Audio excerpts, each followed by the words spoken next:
Todo mundo sabe que, embora eu seja um católico e de vez em quando defenda a igreja quando ela é atacada de maneira mais estúpida ou mais vil, nem sempre, não estou sempre defendendo, mas de vez em quando, quando passa do limite, eu digo algum palpite.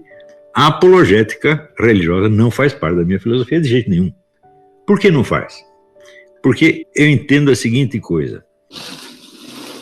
Eu entendo que as chamadas verdades da fé não são partes de uma doutrina, né?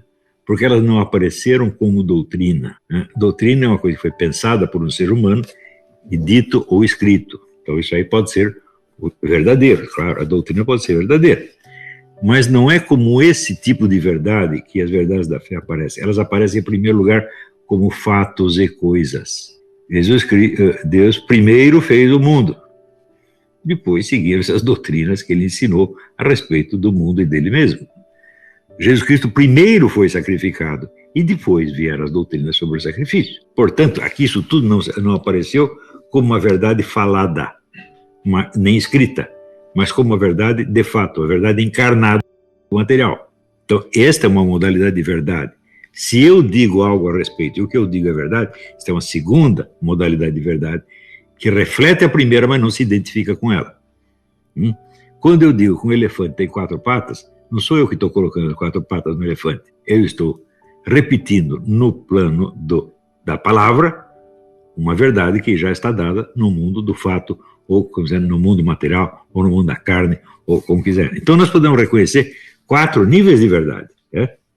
Existe, em primeiro lugar, a verdade eterna. As verdades eternas são os conteúdos da inteligência de Deus. É o Logos divino. Logos é o verbo divino, o raciocínio divino, o pensamento divino. Então é tudo o que Deus sabe. Visto, chega para nós um fragmento pequenininho. Em seguida, existe a verdade universal, a verdade do universo criado, a qual dura enquanto existir o universo criado, a qual está presente em toda parte, mas a existência dela está coextensiva com a existência do universo. Ela não abrange toda a verdade divina, mas obviamente uma parte dela. Claro que tudo o que Deus criou, ele colocou ali a sua inteligência, mas ele não colocou toda a sua inteligência de uma vez. Existem coisas que Deus sabe que não estão no universo, e que desde o universo são absolutamente inacessíveis. Ele mesmo diz isso. Os meus pensamentos não são os vossos pensamentos, e as minhas vias não são as vossas vias. Portanto, tem algum negócio que ele sabe e que ele nunca contou para ninguém, tá certo? E isso é a verdade eterna, diferente da verdade que está no universo.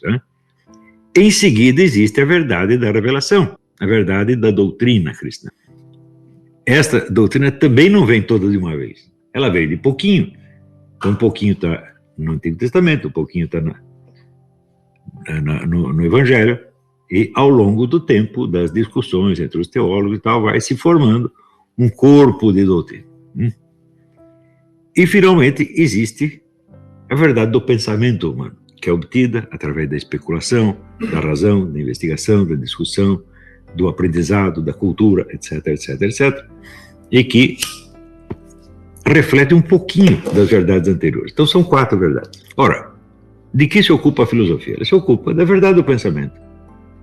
Não se ocupa da verdade da doutrina, não se ocupa da verdade universal, não se ocupa da verdade eterna. Ela só se ocupa da parcela ínfima das 3 verdades anteriores que pode ser acessível ao pensamento humano. É só isso que nós fazemos.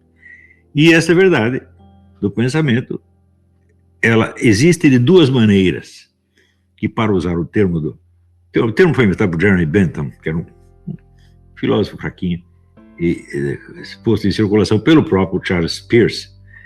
Ele existe as ciências que são cenoscópicas e as ciências que são ideoscópicas. Senos vem do grego, senos quer dizer comum.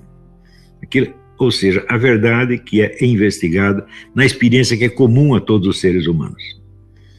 E existe a verdade ideoscópica, que é a verdade observada num certo recorte ideal feito pela mente. Essa é a diferença entre filosofia e ciência. Então, a filosofia investiga a verdade tal como é acessível à experiência comum de todos os homens. A ciência, ao contrário, ela faz um recorte proporcional às possibilidades do seu método e, dentro disso, investiga tal ou qual fenômeno, tal como ela o recortou. Portanto, ela não investiga a realidade tal como se apresenta aos seres humanos em geral. mas a realidade tal como se recorta dentro das possibilidades de um método determinado, que é o método daquela ciência em particular. Então, tanto a filosofia quanto a ciência investigam, então, o quê? A parcela da verdade que é acessível ao pensamento humano pelos seus próprios recursos. Seja investigando a experiência que é acessível a todos os seres humanos, a experiência comum, seja investigando a verdade ideoscópica recortada pela ciência, por cada ciência conforme o seu método. Isso é tudo que nós podemos fazer. Isso quer dizer que a exposição das verdades divinas, das verdades universais, das verdades da doutrina, não faz parte da filosofia nem da ciência de maneira alguma. Nós não podemos dizer que as verdades da filosofia sejam menos verdades do que as outras.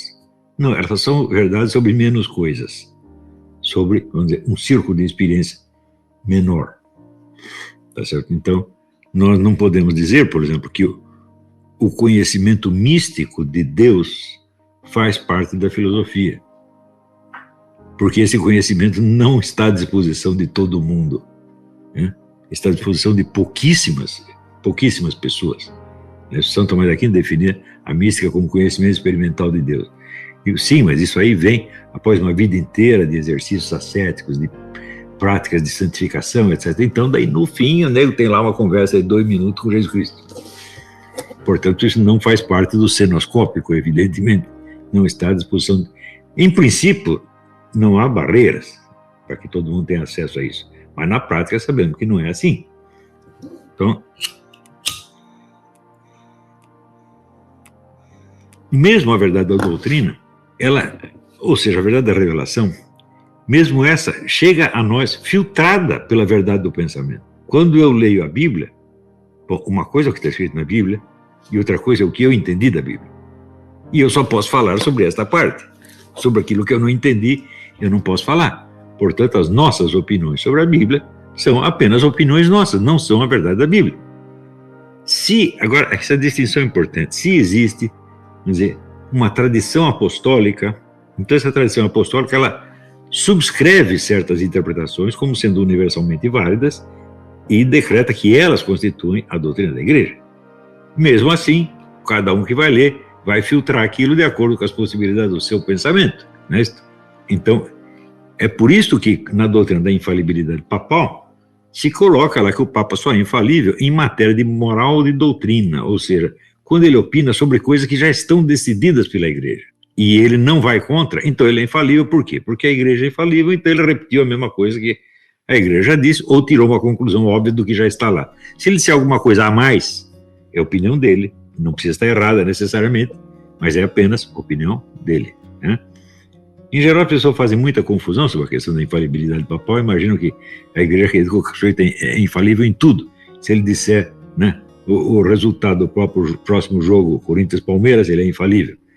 É claro que o Papa não é infalível nesse sentido. A infalibilidade do Papa é apenas a infalibilidade da própria igreja. Mas, no começo da modernidade, a ruptura entre o que é natureza, o que é cultura, o que é corpo, o que é pensamento, o que é coisa extensa, o que é coisa pensante, chegou ao auge. E isso produz toda a filosofia moderna, e isto mesmo produz a reforma protestante. Porque o essencial, da reforma protestante era a questão da transubstanciação. Lutero, então, diz o seguinte: eu acredito que Jesus está realmente presente na hóstia, mas ele não transforma a hóstia no seu corpo.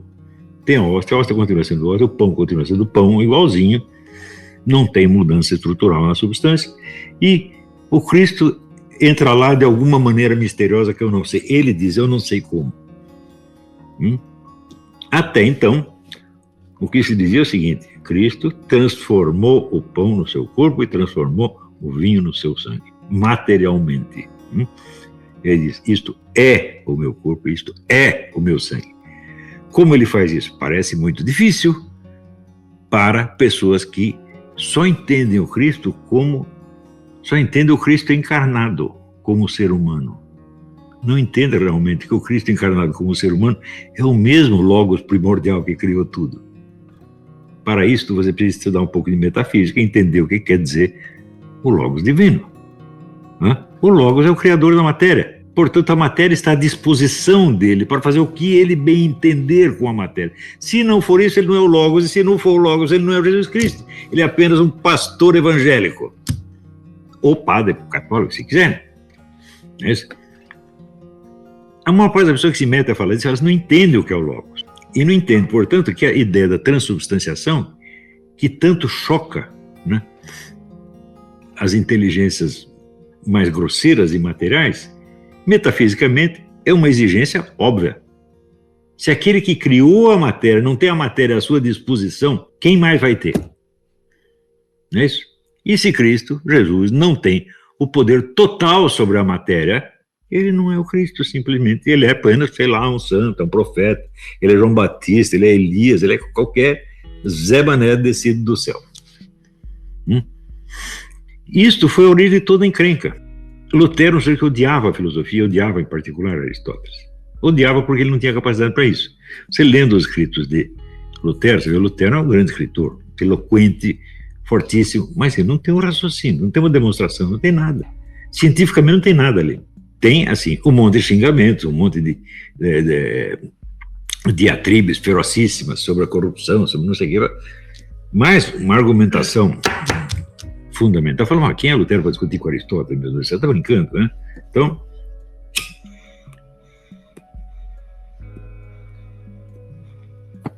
a igreja teve que se utilizar dos instrumentos criados por Aristóteles para conseguir expor certas verdades em linguagem humanamente compreensível. E uma dessas verdades é a própria noção do Logos, como criador da matéria. E note bem, no credo católico está escrito que tudo que foi criado pelo Logos, por Jesus. Deus Pai não criou diretamente, criou através de Jesus, através do Logos, né? Então, o Logos é o Senhor da matéria. Isso quer dizer que ele pode transmutar nele mesmo o que ele bem deseje. Ele pode se transmutar nele mesmo um espinheiro que está pegando fogo, a famosa sarça ardente. A sarça é um espinheiro. O espinheiro fala a Moisés e é Deus que está falando. Ele pode transformar nele mesmo a abóbada celeste, num determinado lugar, onde estava lá João Batista batizando os caras. De repente a abóbada celeste, que é uma coisa do universo físico, começa a falar. E ele pode transformar nele mesmo o pão e o vinho. Por que não? Do ponto de vista do materialismo humano, aí isso é difícil. Tanto que aquele rapaz decidiu discutir comigo, ele até, veja o que ele disse. Ele disse, não, isso não é possível, né? Jesus não poderia se transmutar no pão e no vinho, porque o corpo dele ainda estava vivo e o pão e o vinho estavam separados dele. Então, quer dizer, do ponto de vista do materialismo humano, aqui está o corpo de Jesus, ali está o pão e o vinho, portanto as duas coisas não podem ser a mesma. Daí ele pergunta, será que ele criou uma extensão dele mesmo para pôr no pão e no vinho? Ele diz, é muito difícil pensar uma coisa dessas, né? Eu digo, não, para mim não é difícil não, porque eu sei que o Cristo é o Logos, e que o Logos é o Senhor da matéria. Não há matéria sem ele, porque, diz o apóstolo, nele vivemos, nos movemos e somos. Tudo o que existe, existe em Deus, né? Isso quer dizer o seguinte, que se não tem o Logos, não tem matéria nenhuma. Você pega o pão da padaria, né? No pão que não é a hóstia, não é a hóstia consagrada, o pão comum, sem o Logos ele não existe. Então o pão depende 1000% do Logos, como tudo depende do Logos. Todas as leis constitutivas do universo, todas as fórmulas das coisas, o DNA, as proporções intrínsecas, as relações entre objetos próximos e distantes, tudo isso está no Logos, meu Deus do céu. Então, essas pessoas que dizem que têm fé no Cristo, eles têm fé num Cristo que parece um pastor protestante, um pregador, um profeta, uma coisa assim, mas não é o Logos divino, né? Porque se você reconhece que é o Logos divino, você tem que entender, olha, se ele diz que o pão é ele, o pão é ele. Ponto final. Né? Mais ainda, se Jesus não estivesse no pão e no vinho, nós, comendo pão e bebendo vinho, não nos transformaríamos carnalmente em Jesus Cristo. E se não nos transformamos carnalmente em Jesus Cristo, como poderemos ter a vida eterna se Deus não prometeu a sobrevivência das nossas almas, mas a ressurreição dos nossos corpos. Né? Como é que o corpo não santificado pela presença de Cristo vai ressurgir e ter uma vida eterna? Isso não é questão de teologia, é questão de saber ler. Né? E saber ler não é só ler frase por frase, é saber relacionar uma frase com outra. Né?